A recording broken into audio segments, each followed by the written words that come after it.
Conservat itself was largely an architectural experiment that Gustav Jorgensen led from about 1939 onwards, and many of the buildings here are various types of mud brick construction, wattle and daub mud bricks. During the 40s and 50s and 60s around Eltham, there was a boom in mud brick building, and one of the leading architects of that time, or builders of that time, was Alistair Knox, and he built his own house in 1964, which is about 2 kilometres down the road from here.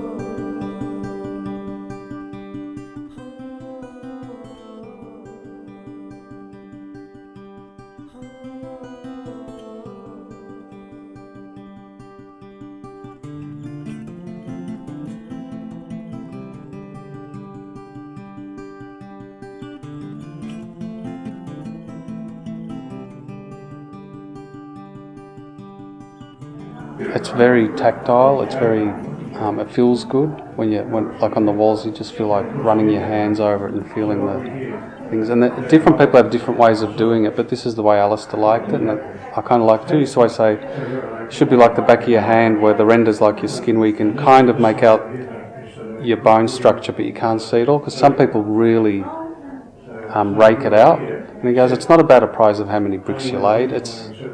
It's a beautiful textured thing. And even with the colour, he used to always talk about not getting the paint exactly right. He'd say, add a little bit of pigment and subtract a bit and make it a bit blotchy, just like the pigment on your skin. So it's all...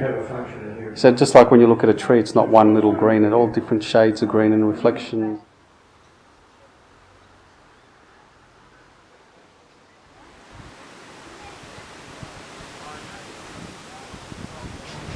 I would always choose to live in a mud brick house if I could. I mean, thermally, although I know there's quite a lot of argument about the thermal properties, this is a cool house in summer and it's a warm house in winter.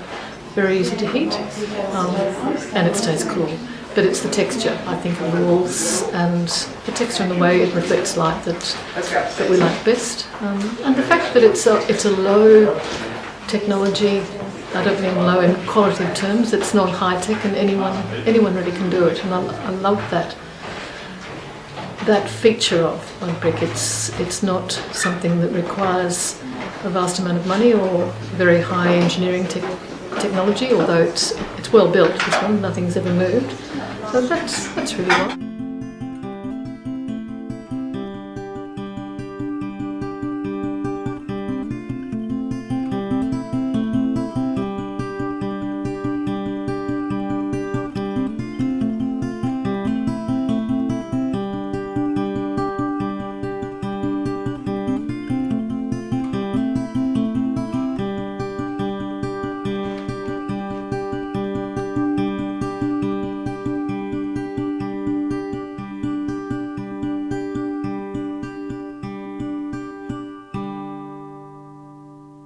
Mud brick architecture was really frowned upon after the war in Melbourne.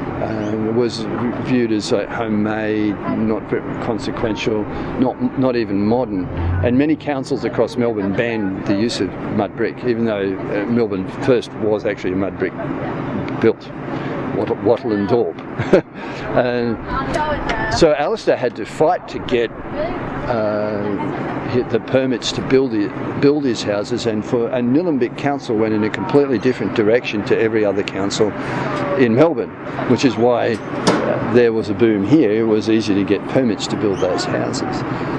So there are over 1,200 permits issued by now Nillumbik Council, which was formerly Eltham and Diamond Creek councils together. And there are, because houses got built without permits, about 2,000 mud brick houses here in Nillumbik.